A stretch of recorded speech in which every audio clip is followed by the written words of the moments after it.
Estamos iniciando 2024 com a nossa primeira entrevista da coluna Saúde e Equilíbrio do Jornal Diário de Rio Mafra. E hoje estamos com a nossa psicóloga Kelly da Silveira. Boa tarde, Kelly. Boa tarde. Já falamos aqui sobre exercícios físicos, alguns específicos e fundamentais, inclusive para a saúde, sobre alimentação. E agora a gente vai falar de algo muito importante, que é para a nossa saúde, que é a mente da gente. Que nada resolve se a gente não tiver tudo alinhado, né? Kelly, para que possamos nos organizar, manter disciplina, viver melhor, em harmonia, nada melhor que a gente se conhecer bem, né? Mas sabemos que é difícil olhar para nós mesmos, né? Achar onde estão as nossas qualidades, os nossos defeitos, né? E onde estamos pecando, né? Aí entra a nossa querida psicóloga, né, na nossa vida, que muita gente não gosta, mas é super necessário, que vai nos ajudar e dar um norte na nossa vida.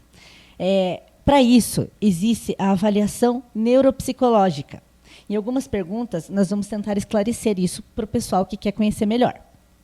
Então, o que é a avaliação neuropsicológica? Bom, a definição da avaliação neuropsicológica ela é muito vasta. A avaliação ela pode ser utilizada para diversos fins, inclusive de reabilitação neuropsicológica.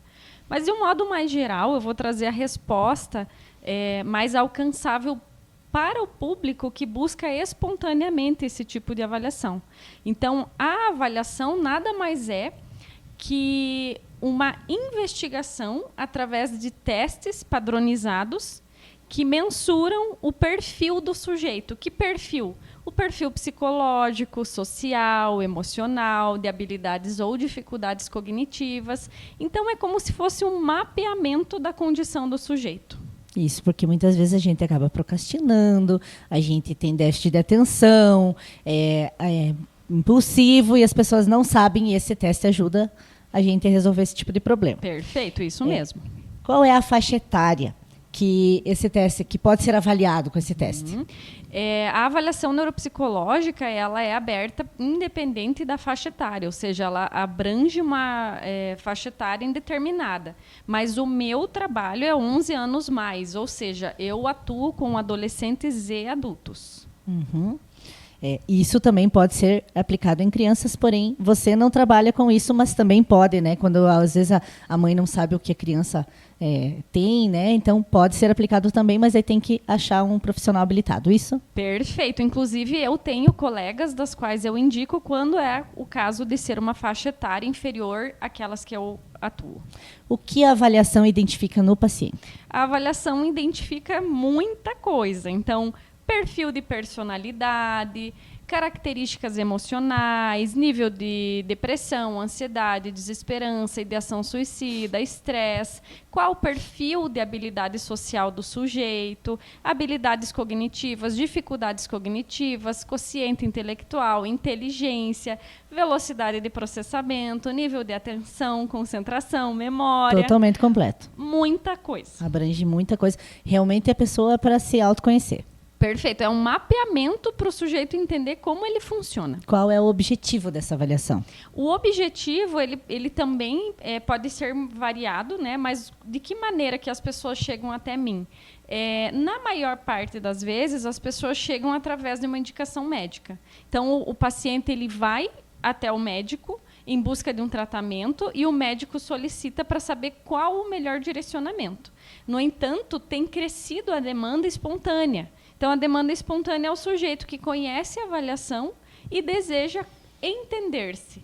E aí ele naturalmente busca por essa avaliação. Uhum. Essa demanda espontânea, ela muitas vezes vem ainda que o paciente faça tratamento psicológico com outro profissional, que também é uma alta demanda que eu recebo de outros psicólogos. Então, o sujeito já faz terapia, ele vai no psicólogo clínico e o psicólogo solicita avaliação para ter mais dados para se trabalhar no processo de terapia, para o processo terapêutico.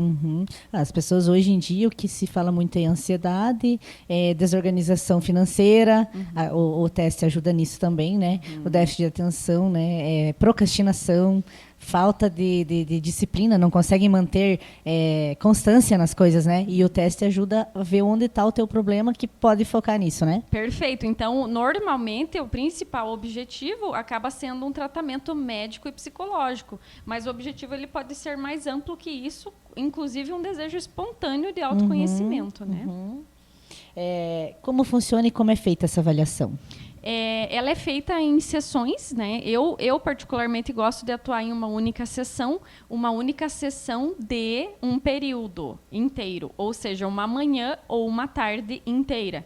Em média, 4 horas de trabalho, onde o paciente vem, passa a tarde ou a manhã comigo e eu aplico todos os testes e, posterior a isso, elaboro as correções necessárias. Após a correção, eu faço a interpretação desses resultados e a elaboração do laudo, que é um laudo detalhado, né, onde, de fato, ali 6, 7, 8, 9 páginas descrevendo o funcionamento do paciente. Que aí a pessoa pode procurar ajuda a mais para ver onde está o problema, Perfeito, isso mesmo. O que são esses testes? Eles são testes psicométricos, padronizados, criados especificamente para isso. Precisa de uma norma estatística, de uma aprovação. Alguns são nacionais, outros internacionais. Os que são internacionais, eles são trazidos para o Brasil e adaptados para a amostra brasileira. Então, não é teste de internet. Às vezes eu recebo alguns pacientes que dizem: eu testei lá na internet, eu acho que eu tenho TDAH.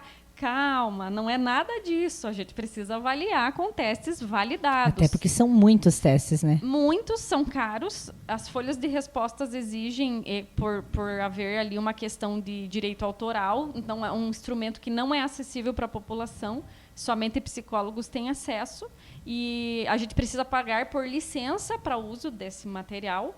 E o material, por ele ser estatístico, por ele ser revisado, padronizado, ele precisa naturalmente passar por revisões. Então, a cada período de tempo, se o instrumento não passar pela revisão, ele é descartado e a gente não pode mais utilizar para esse fim. Mas testes normais, não é igual da internet, mas você não vai virar ninguém do avesso aqui, né? Não.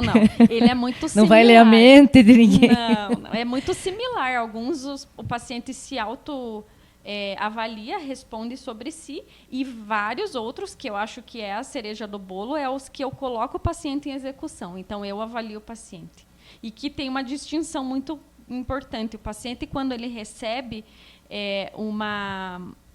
quando ele se submete a uma avaliação, ele vai se submeter a 2 momentos da avaliação: a autopercepção e a execução.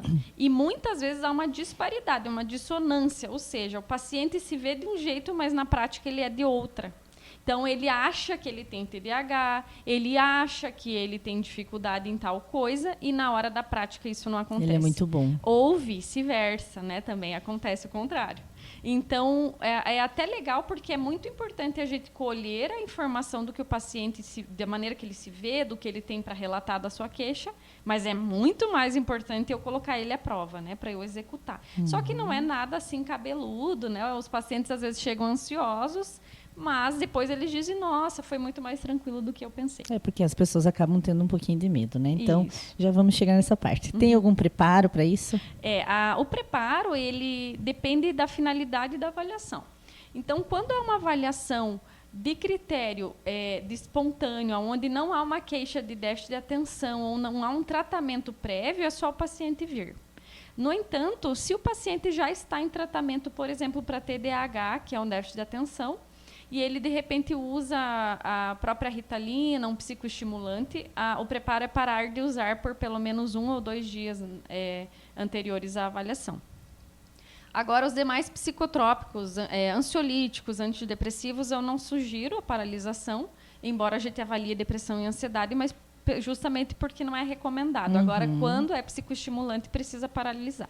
Mas isso eu informo no caso quando individual. a pessoa te procura, você acaba informando, isso, exatamente. Mas, no geral, não há nenhum preparo. E agora vem a questão, as pessoas, no geral, têm medo, receio de ser avaliado? Muito, e ao mesmo tempo, depois é um divisor de águas, é extremamente satisfatório avaliar, porque o pós-avaliação, o paciente sai muito satisfeito. Normalmente, ele gera mudanças expressivas de vida. Então, eu já vi paciente que conheceu um diagnóstico que não sabia que tinha. Eu já vi um paciente que passou a vida toda achando que era burro, mas não era nada burro. Eu já vi paciente que não se expunha em relações de trabalho porque achava que não ia dar conta e passou a ser mais autoconfiante. Eu já vi paciente que descobriu coisas como TDAH, transtorno do processamento auditivo, enfim, diversas questões que o paciente não sabia.